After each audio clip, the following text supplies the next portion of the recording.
Assalamu alaikum, dear student. Today our lecture is profit and loss count and lecture number 13. Before it, we discuss about trading and profit and loss count, in which we find out in the organization what is the status of gross profit and gross loss. But today we can find what is the net profit of the organization and net loss of the organization. So we can discuss profit and loss count. We can prepare profit and loss count of the organization to determine and calculate the profit and loss count. आज हमारा जो main topic है वो profit and loss account है, लेकिन इससे पहले हम आपको एक परफॉर्मे की तैयारी करवाते हैं कि एक प्रॉफिट एंड लॉस अकाउंट के अंदर कौन कौन से एक्सपेंसेस वो डेबिट होते हैं और कौन कौन से इनकम क्रेडिट होती हैं, और हम किस तरीके से नेट प्रॉफिट कैलकुलेट करते हैं, ये नेट लॉस कैलकुलेट करते हैं। ये हमारा असल में हमारा जो मेन टॉपिक है वो फाइनल अकाउंट है। उसके अंदर सब टॉपिक हैं कि हमने कल इससे पहले हमने जो लेक्चर में आपने ट्रेडिंग अकाउंट बताया था। ट्रेडिंग अकाउंट के बारे में ये ही बताया है कि वो हमारा profit and loss gross base पे निकाला जाता है। तो उसके अंदर हम नेट परचेज कैलकुलेट करते हैं, ओपनिंग स्टॉक लेते हैं फर्स्ट टर्म, फिर उसमें से नेट परचेज हम कैलकुलेट करते हैं, और उसके बाद डायरेक्ट एक्सपेंसेस होते हैं। ये डेबिट साइड पे होते हैं। क्रेडिट साइड पे हमारे पास सेल होती है, फिर हम नेट सेल कैलकुलेट करते हैं, फिर हम क्लोज स्टॉक ले लेते हैं। जब उसका कंपैरिजन करते हैं तो हमें पता चल जाता है कि हमारे अगर डेबिट साइड बढ़ी है इट मींस हमारी कंपनी ग्रॉस लॉस में है, अगर हमारी क्रेडिट साइड सेल वाली साइड बढ़ जाती है कि इट मींस हमारी कंपनी हमारी ग्रॉस प्रॉफिट में है। अब इससे हम आगे नेक्स्ट स्टेप पे चलते हैं कि वो क्या है profit and loss account. Profit and loss account जो है वो क्या चीज होती है? It is a difference between sales and cost of goods sold. कि जो हमारा ग्रॉस प्रॉफिट है वो क्या होता है कि हमने ये कैलकुलेट करना है कि हमारी सेल कितनी है और कॉस्ट ऑफ गुड्स सोल्ड कितनी है। उससे हम अपना नेट प्रॉफिट कैलकुलेट कर देंगे या नेट लॉस कैलकुलेट कर देंगे। तो इसके अंदर हमारे पास इनडायरेक्ट एक्सपेंसेस हम लेते हैं, इनडायरेक्ट इनकम लेते हैं। तो फिर उसका कंपैरिजन जब करते हैं तो हमें ये पता चल जाता है कि हमारे कितनी नेट इनकम या नेट लॉस की है। इससे पहले हम प्रॉफिट एंड लॉस अकाउंट क्यों बनाते हैं, प्रॉफिट एंड लॉस अकाउंट किस लिए बनाया जाता है? Profit and loss account is made for calculate the net profit of the organisation. कि हमने net loss net profit calculate करना होता है। तो इससे पहले कि अगर हम ये मवाजना करते हैं कि हमारा नेट प्रॉफिट जो होगा वो कैसे होगा, indirect income, if indirect income is greater than indirect expenses, it means the organization in a favorable position or a net profit increase. So इस टाइम हमारे पास प्रॉफिट एंड लॉस अकाउंट है। हम आपको इसके बारे में समझाते हैं कि परफॉर्मेंस जो है इसके अंदर कौन कौन से इनडायरेक्ट एक्सपेंसेस है, कौन कौन सी इनडायरेक्ट इनकम है जो हम कैलकुलेट करेंगे, उससे फर्दर हमें नेट इनकम या नेट लॉस के बारे में पता चले। तो मैं आपसे ये कहना चाहूंगा कि आप इस परफॉर्मेंस को जरा तवज्जो से देखें, तवज्जो से सुने, इंशाल्लाह आपका सारा कंसेप्ट क्लियर हो जाएगा। तो हमारे पास ये आता है कि हमारे पास gross loss, bad carry down हमारे पास ग्रॉस लॉस है ब्रॉड डाउन का, कि ब्रॉड डाउन के जो ग्रॉस लॉस है वो हम यहाँ इंटर करते हैं, ये ग्रॉस लॉस है ब्रॉड डाउन। उसके बाद हमारे पास इनडायरेक्ट एक्सपेंस हो जाती है कि ये एडवर्टाइजिंग है। एडवर्टाइजिंग आपको पिछले प्रीवियस लेक्चर में भी बताया, फिर रिवाइज कर देते हैं कि एडवर्टाइजिंग एक इश्तिहारबाजी के एक्सपेंसेस होते हैं। जब हम प्रोडक्ट ड्यूरिंग प्रोडक्शन हम उसकी एडवर्टाइजमेंट करते हैं, या फिर बिजनेस स्टार्ट करने से पहले उसकी एडवर्टाइजमेंट करते हैं, तो वो जो भी हम बिजनेस के दरमियान जो भी एडवर्टाइजिंग करेंगे तो वो हमारा डायरेक्ट एक्सपेंस है एडवर्टाइजिंग एक्सपेंस का। उसके बाद कमीशन ऑन सेल, फिर हम इस चीज को देखते हैं कि कमीशन, कमीशन क्या है? जब हम किसी कंज्यूमर को, जब हम माल सेल कर रहे हैं, किसी कंज्यूमर को माल सेल कर रहे हैं, तो लाजमी बात है उस पर हमें मुख्तलिफ कंडीशनों के तहत हमें कमीशन देना पड़ता है। उसकी क्वांटिटी के बेस पे, उसकी सेल बेस पे, उसके पेमेंट बेस पे, तो हमें उसका कोई ना कोई कमीशन देना पड़ता है। जो हम कमीशन देते हैं लाजमी बात है वो हमारी टोटल रकम में से डिडक्ट हो जाती है, दैट इज आवर एक्सपेंस। वो हमारी ऑर्गेनाइजेशन, हमारी कंपनी के लिए एक्सपेंस है। तो उसके लिए हम देखते हैं कमीशन से ही हमारा एक्सपेंस है। कैरिज आउटवर्ड, तो जब हम माल मंगवाते हैं तो बैर से हम क्या काम करते हैं, उस पर हम कुछ ना कुछ किराया पे करते हैं। तो मुख्तलिफ तरह से हम किराया रॉ मटेरियल मंगवाते हैं, तो जो कैरेज हम अदा करते हैं, किराया अदा करते हैं, वो कैरेज आउटवर्ड। उसके बाद हमारे पास कॉटेज है, तो कॉटेज ये भी हमारा किराया है। छकड़े वगैरह ले लेते हैं, कोई गॉड लेते हैं, उसका हमने किराया पे करना होता है। कोई चीज अपनी ऑर्गेनाइजेशन कंपनी में मंगवाते हैं तो हमारी कैरेज आउटवर्ड होती है, वो भी हमारे एक एक्सपेंस इन डायरेक्ट एक्सपेंस है। उसके बाद हमारे पास फ्रेट आउटवर्ड, तो ये बात का हम कुछ ना कुछ माल हम बैर से मंगवाते हैं, तो उसमें क्या होता है, जहाज पे जब जहाज बैर से आता है तो हम अपना रॉ मटेरियल वसूल करते हैं, तो उस पर एक ड्यूटी से चार्ज की जाती है, एक्सपेंस देते हैं। वो जो किराया होता है उस रॉ मटेरियल को लेके आने का, वहां से जहाज से आगे, फिर वो क्या कहते हैं, जहाज उस पर हमारे पास कुछ एक्सपेंस लेते हैं कंपनी जो है, वो हम हमारे पास फ्राइट आउटवर्ड होती है।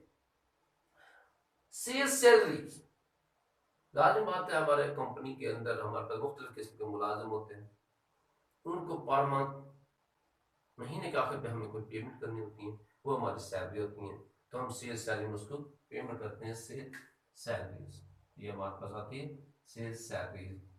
और उसके बाद हमारे पास है पब्लिसिटी। पब्लिसिटी जब एडवर्टाइजिंग करते हैं उसके साथ पब्लिसिटी भी की जाती है।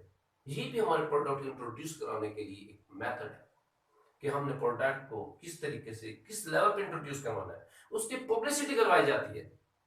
तो पब्लिसिटी जो होती है वो भी हमारा एक्सपेंस है, लेकिन एडवर्टाइजिंग एक हैवी किस्म के एक्सपेंस होते हैं, लेकिन पब्लिसिटी होती है वो लो लेवल के अखराजात होते हैं। लेकिन दोनों का मकसद जो होता है हमारे प्रोडक्ट को पब्लिक तक, हमारे फाइनल कंज्यूमर तक इंट्रोड्यूस करवाना होता है।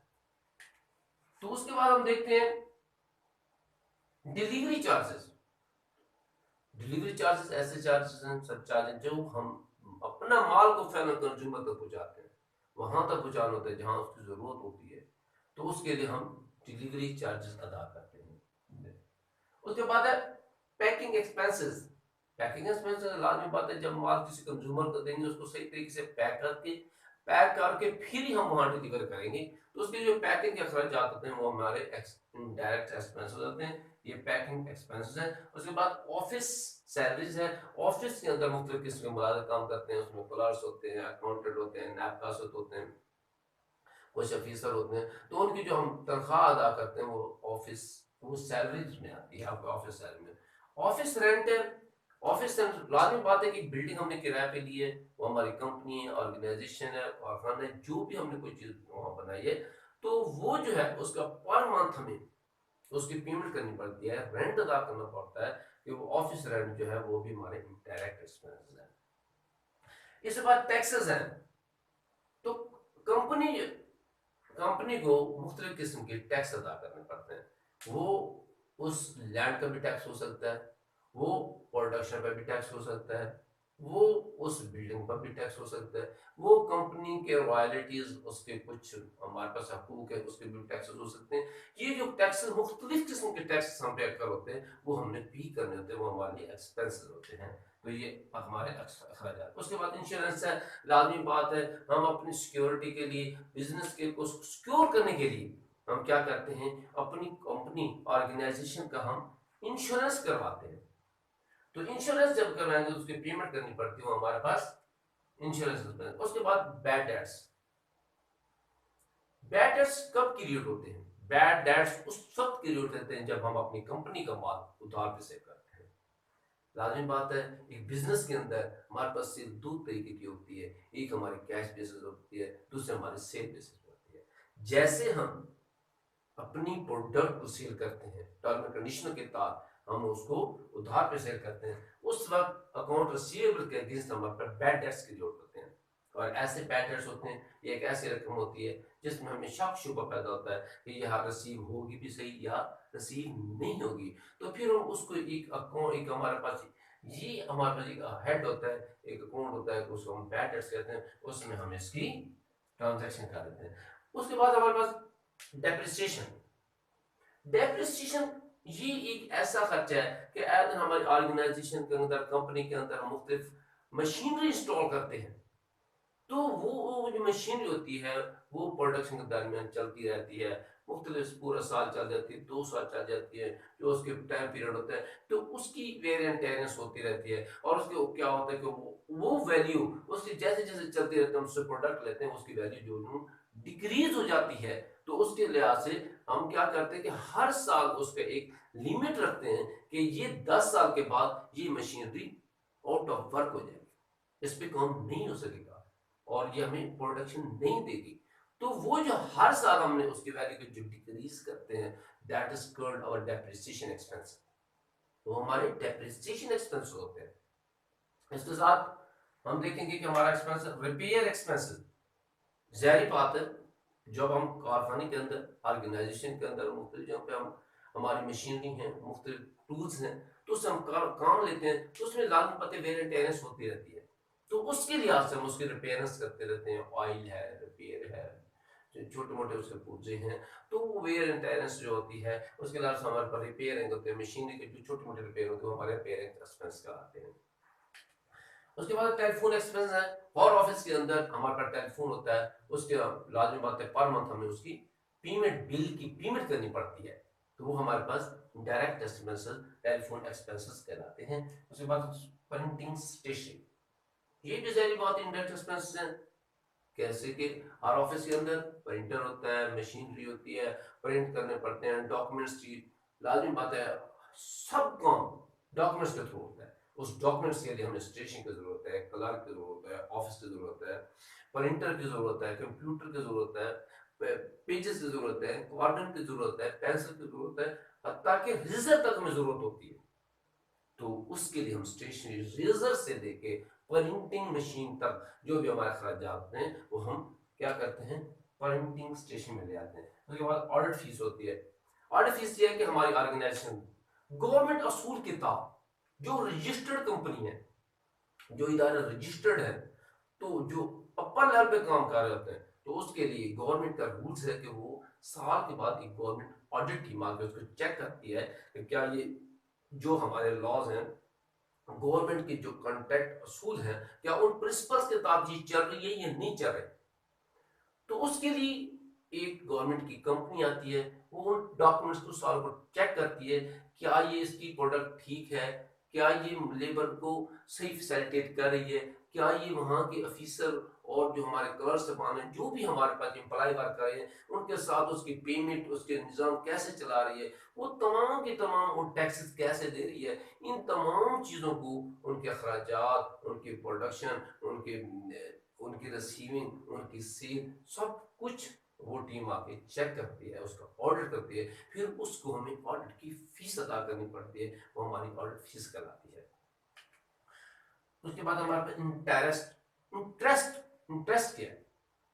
लाजमी बात है कि हमें कहीं ना कहीं से फंड्स की जरूरत पड़ जाती है, लोन की जरूरत पड़ जाती है, कंपनी को चलाने के लिए पैसे की कमी पेशी होती है, तो उसके लिए हमें क्या करना पड़ता है, हमें फंड कहीं ना कहीं से लेना पड़ता है, बैंक से हमें कोई लोन लेना पड़ता है, तो मुख्तलिफ सोर्सेज हमें कुछ ना कुछ वसूल करना पड़ता है। तो उसके लिए हमें उस रकम पर जब हम उसको रिफंड करेंगे, उस पर इंटरेस्ट पे करेंगे, that is our direct expenses, वो हमारे एक्सपेंस होते हैं।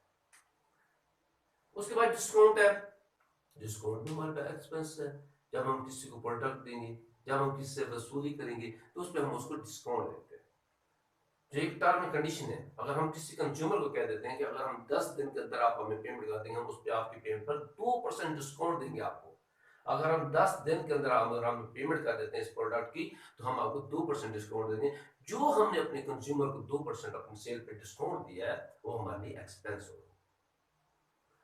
वो हमारे पे डिस्काउंट जो है वो हमारे पास डायरेक्ट एक्सपेंस है। उसके बाद बैंक चार्जेस है।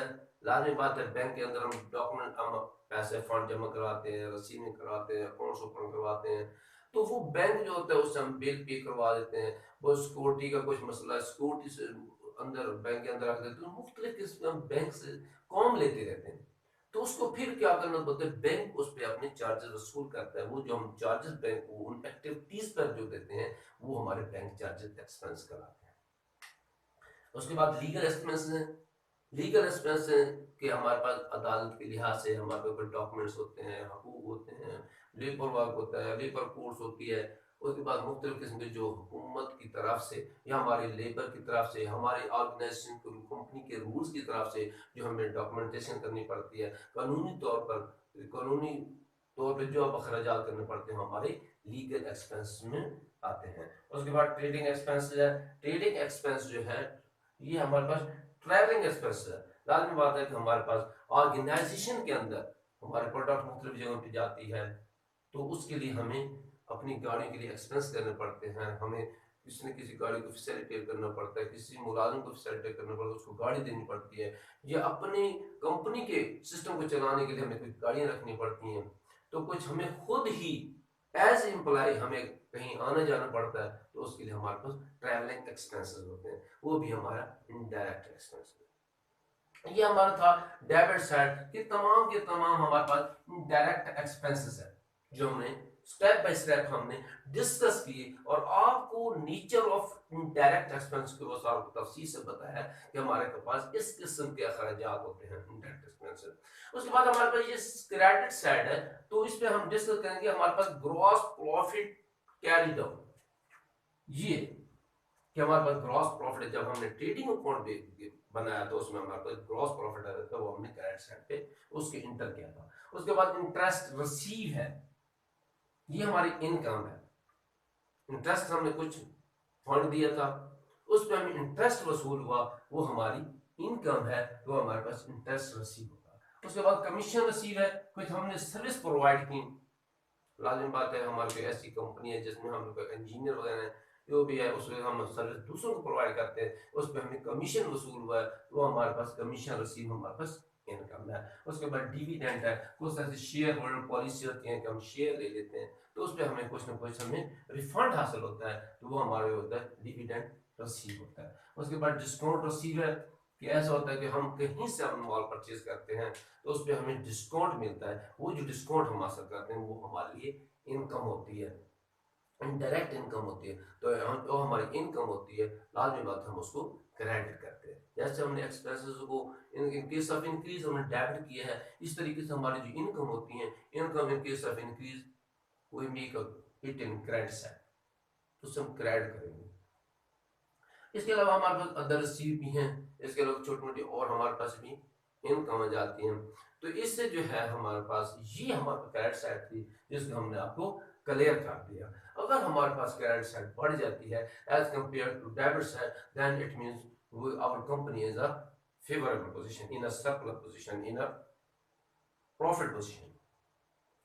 In case of direct expenses are increased as compared to credit side of the direct income, then the company will, in case of loss, company loss में चली जाएगी, कंपनी को नुकसान होगा इस तरीके से।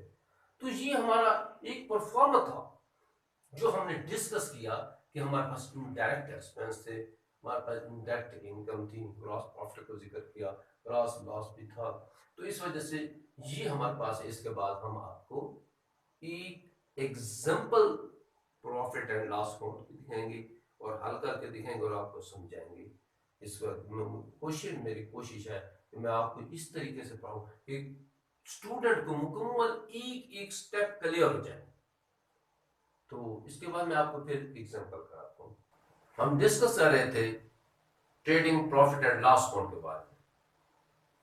तो इसके अंदर trading and profit and loss account हमारे पास हसन ट्रेडर्स के नाम से 31 मार्च 2020।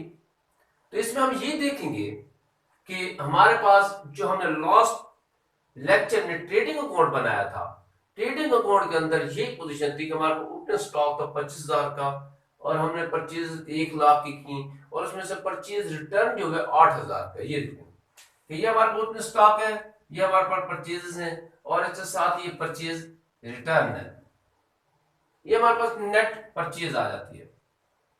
उसके बाद हमारे पास ये डेबिट साइड पे हमारे पास ये डायरेक्ट वेजेस है जो हमने लेबर को पेमेंट की है, एक्सपेंसेस है हमारे डायरेक्ट, कैरेज है जो हमने रक्शे वगैरह का किराया दिया है। तो उसके बाद हम ये देखते हैं कि ये हमारे डायरेक्ट एक्सपेंसेस है। तो ये हमारे पास ओपनिंग स्टॉक है, ये नेट हमारे पास परचेज है और ये दो हमारे पास डायरेक्ट एक्सपेंसेस हैं। इस तरीके से हम इसको जब टोटल करते हैं तो दूसरी साइड पे हमारे पास क्रेडिट साइड पर हमारे पास सेल है 1,50,000 रुपए और शेयर रिटर्न 5,000 रुपए, नेट सेल 1,45,000 रुपए। इसके साथ हम क्लोजिंग स्टॉक लेते हैं जब हमारे बिजनेस के अंदर अकाउंटिंग ईयर का एंड आ जाता है तो उस वक्त हम उसका क्लोजिंग स्टॉक कैलकुलेट करते हैं जो कि हमारे नेट सेल के अंदर हम उसको जमा कर देते हैं। इस तरीके से 1,65,000 रुपए हमारे टोटल क्रेडिट साइड पे है, वो अमाउंट जो है 1,65,000 की है। तो इस तरीके से हम देखते हैं कि हमारे पास ग्रॉस प्रॉफिट जो है trading profit and loss account का वो 47,100 रुपए बनता है। अब हम ओपनिंग का हमारे पास एक नया हम जो बैलेंस ग्रॉस प्रॉफिट लिखेंगे जो ट्रेडिंग अकाउंट का है वो हमारे क्रेडिट साइड पे आएगा। क्रेडिट साइड पे 47,100 रुपए है। उसके बाद हम ये देखते हैं कि हमारे इनडायरेक्ट एक्सपेंसेस कौन से हैं और इनडायरेक्ट इनकम कौन से हैं, वो हम इस ग्रॉस प्रॉफिट के अंदर जमा करेंगे। अगर हमारे ग्रॉस प्रॉफिट के अंदर अगर हम जमा कर देते हैं तो उसके बाद हमारे पास क्रेडिट साइड पे कमीशन हम जो भी हमारे पास इनडायरेक्ट इनकम है वो जमा कर देते हैं। अगर वो साइड बड़ी हो जाती है, हमारे पास इनडायरेक्ट एक्सपेंसेस है जो हमारे पास डेबिट साइड है, अगर वो कम हो जाती है इसका मतलब है नेट प्रॉफिट में ऑर्गेनाइजेशन, अगर हमारे पास नेट प्रॉफिट है हमारे पास अगर इस तरीके से हमारे पास डेबिट साइड बड़ी हो जाती है तो उस साइड में हम क्या देखेंगे, किसी पोजीशन में फिर हमारे पास नेट लॉस होगा। तो नॉर्मल यही होता है हमारे पास जो बिजनेस होते हैं कि वो इन फीवर पोजीशन में होते हैं, वो प्रॉफिट की पोजीशन में बिजनेस होते हैं। तो उसके लिए हम देखेंगे कि हमारे पास ग्रॉस प्रॉफिट था 47,100 का था और हमारे पास अदर इनडायरेक्ट इनकम जो है वो हमारे पास कमीशन था 400 रुपए का, हमारे पास कमीशन है 47,000 ये 500 रुपए बनता है हमारे पास। उसके बाद हम ये देखते हैं कि हमारे पास ये इनडायरेक्ट एक्सपेंसेस की इंश्योरेंस, हमने ऑर्गेनाइजेशन के अंदर इंश्योरेंस पे करते हैं, लाजमी बात है कि वो हमारे पास सालाना इंश्योरेंस होती है जो हम अपनी कंपनी या ऑर्गेनाइजेशन की एक्सपेंस अदा करते हैं, इंश्योरेंस है हमारे इनडायरेक्ट एक्सपेंस। उसके बाद ट्रेड एक्सपेंसेस है, तिजारत के अंदर मुख्तलिफ किस्म के अखराजात होते हैं, आने जाने का खर्चा होता है, जो छोटे मोटे जो भी खर्चे होते हैं ट्रेड एक्सपेंस में, तो वो हमारे पास 900 रुपए के हैं। उसके बाद डिस्काउंट है, तो डिस्काउंट हमने सेल के दरमियान हमने डिस्काउंट दिया, किसी कंज्यूमर किसी क्लाइंट को डिस्काउंट दिए, वो हमारे लिए इनडायरेक्ट एक्सपेंसेस है। तो ये हमारे पास थी। उसके बाद इंटरेस्ट है, इंटरेस्ट हमने दिया है, किसी ने किसी इंटरेस्ट दिया है, कुछ ना कुछ हमने कोई फंड लिए हैं, फंड लेके जो हमने कंज्यूम किया उस पर हमने इंटरेस्ट पे किया है, जो हमारा इंटरेस्ट हमने पे किया that is our indirect expenses, वो भी हमारे पास टोटल इनडायरेक्ट एक्सपेंसेस हैं वो हमारे पास ये हैं। उसके बाद हम देखते हैं कि हमारे पास नेट प्रॉफिट क्या है, क्योंकि क्रेडिट साइड हमारी बड़ी है, हमारी डेबिट साइड कम है, इससे यही जाहिर होता है कि हमारे पास नेट प्रॉफिट है। तो नेट प्रॉफिट जब कैलकुलेट करते हैं 45,450 रुपए हमारा जो है वो नेट प्रॉफिट है। इस साइड से दोनों साइड जो है 47,500 रुपए टोटल जो हमारे पास है और ये 47,500 रुपए से ये हमारा था trading profit and loss account, जो हमारा ट्रेडिंग अकाउंट से शुरू होता है उसके बाद हम उसका profit and loss account calculate करते हैं। तो ये एंड में हमारे पास अब नेट जो हमारे पास इनकम आई है, जो नेट इनकम है वो हमने कैपिटल में शिफ्ट कर देंगे। इसके बाद हम नेक्स्ट लेक्चर देखेंगे आगे क्या हमारे पास बैलेंस शीट है, हम बैलेंस शीट को इनकम स्टेटमेंट को देखेंगे, फिर बैलेंस शीट को देखेंगे। तो इस तरीके से बैलेंस शीट, इससे पहले मैं आपसे यही रिक्वेस्ट करता हूँ, अगर हम कोशिश तो करते हैं आपको लेक्चर स्टेप बाय स्टेप पढ़ाएं और उसमें तमाम कंसेप्ट क्लियर करें, फिर भी इतने करने के बावजूद कोई ना कोई ऐसा पॉइंट रह जाता है, कोई ऐसा पॉइंट जो आपको समझ नहीं आता, तो हमें कमेंट्स में लाजमी लिखा करें, हम आपको सेटिस्फाई करेंगे। इस वक्त पहले मैं आपसे इजाज़त चाहता हूँ। अल्लाह।